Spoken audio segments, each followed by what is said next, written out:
Alrighty, Lumberjacks, welcome. So in this video, I'm going to be doing something a little bit different. I've had a gazillion requests for people to see my setup and how everything runs and how it works. So I decided to show you guys the entire room so that I stop getting questions about what else is in the room. So this is my room. We'll do a pander shot here. Very fun, lots of random stuff. Guitars and drums and things. I love these guitars. They're my favorite. Not related to this. So this is basically the gaming setup. I'm going to kind of step back a little so you can see a little bit better. So this is basically the gaming setup right here.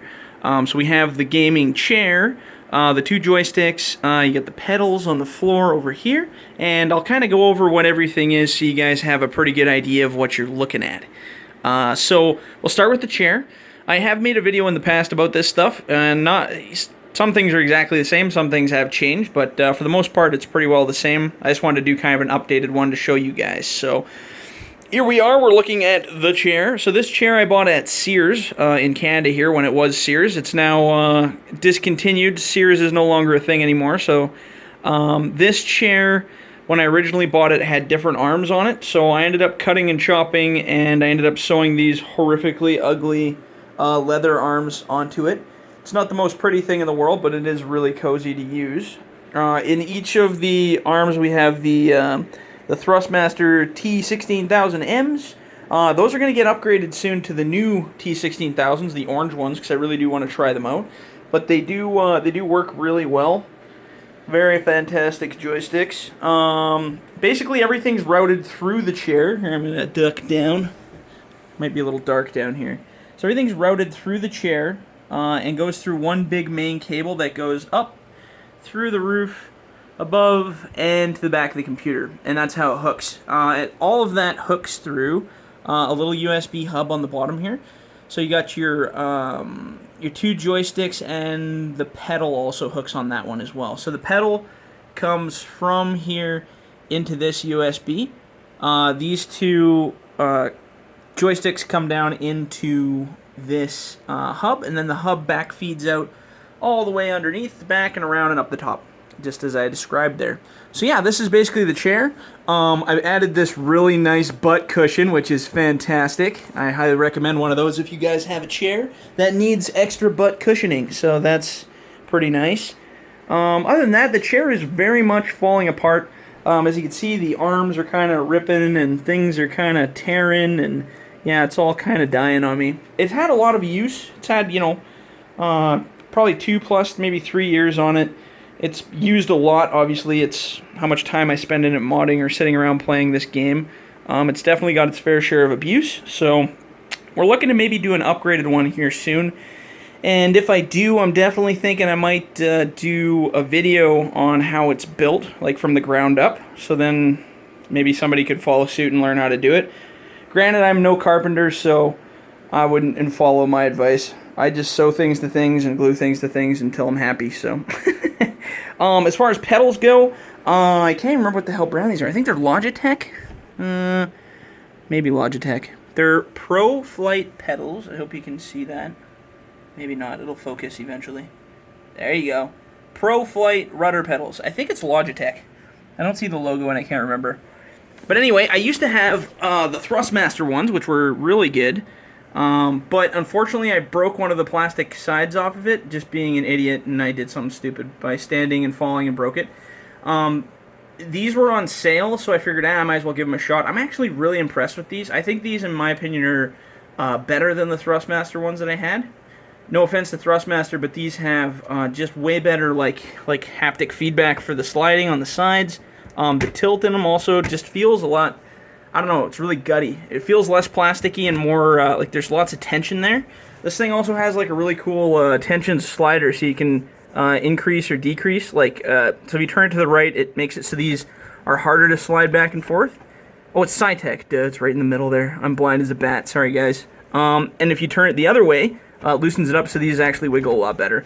Obviously they're built for flight, but I have them set up so that basically one pedal turns your machine to one way, and then the other pedal turns it the other way, kind of change it up a little bit. But pretty cool nonetheless, so should be should be good if you're looking to do some logging. I use Yeti to set that up. I know a lot of people have asked if I could do an instructional video on how I set that up, and I can, but a lot of people don't know how to use Yeti, and a lot of people don't want to use Yeti, so unfortunately that's the only method I know how to get them set up.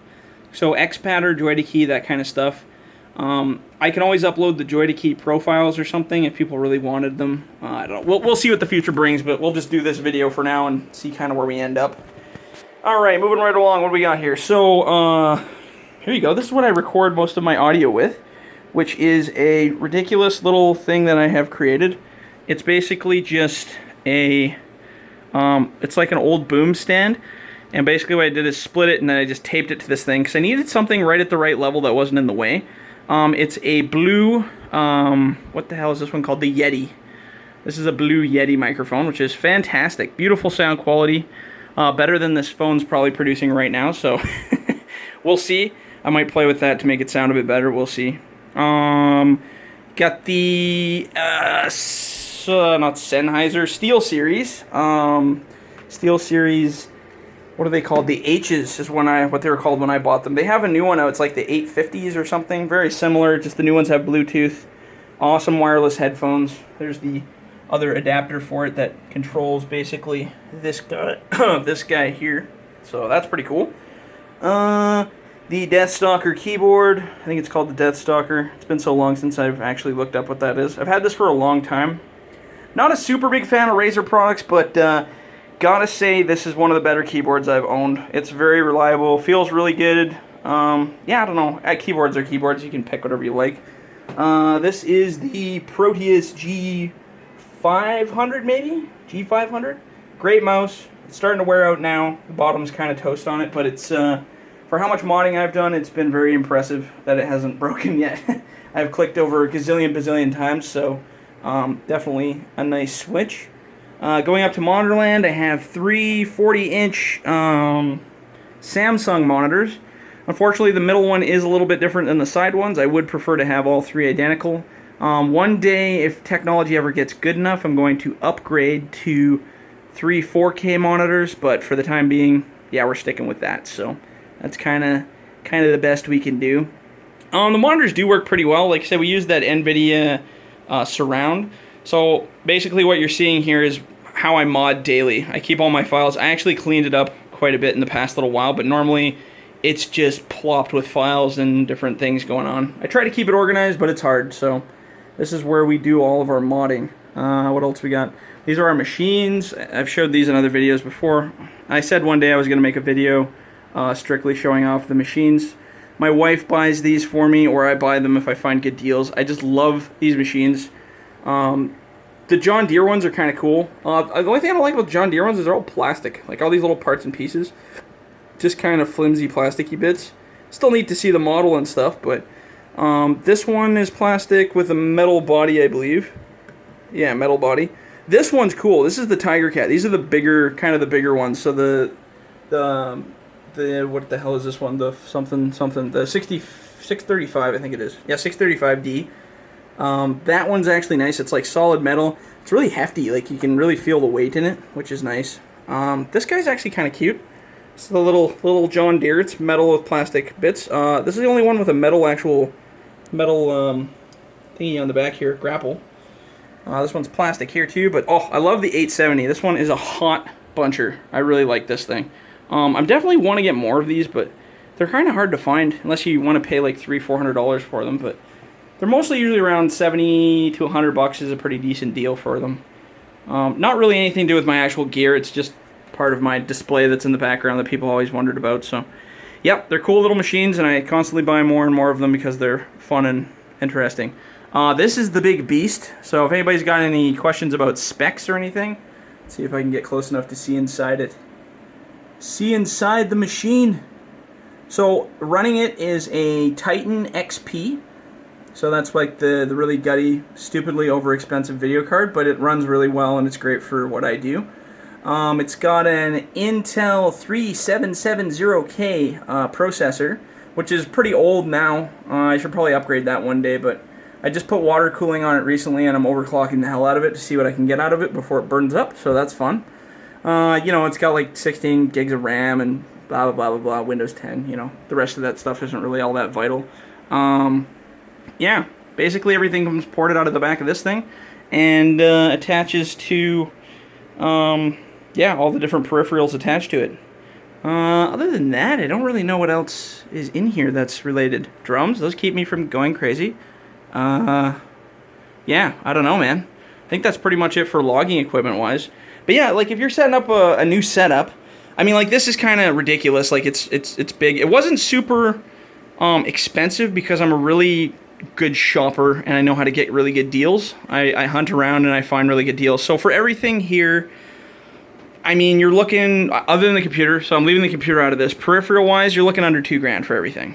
So, like, I know that sounds like a lot of money to some people, but if you work and this is what you do, it's not. It's a hobby, right? So, if you got a really good hobby that you love, you can spend some money on, save up your money, buy extra stuff. But, I mean, even monitors, like, when I bought these monitors, like, they were way more expensive than they are now. Like, you could get 3 40-inch monitors for probably under $1,000, I bet, easy. Used or new, because there's lots of options out there. Keyboards, they're cheap, $100. These are cheap, you know, a couple $100, $100, everything. Yeah, like, so I'd say $1,500 maybe you could probably get everything for. And that's Canadian. So if you're American, fuck, you can even get a way better deal than that. So, way better deal. But yeah, you know, you don't have to have a big elaborate setup like this to play the games. A lot of people I know play off a single monitor and they have a blast. A lot of people, I know some people that use the Vive headset to do it. They use the Oculus headset to do it. It's entirely up to what you like. So this is my setup and I really do like it. It's easy for me to operate. It's easy for me to mod and for me to play.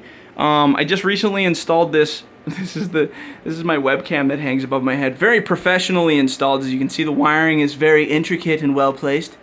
Basically, it aims down, so now when I do my single-player videos, you kind of see kind of an awkward view like this, so to speak.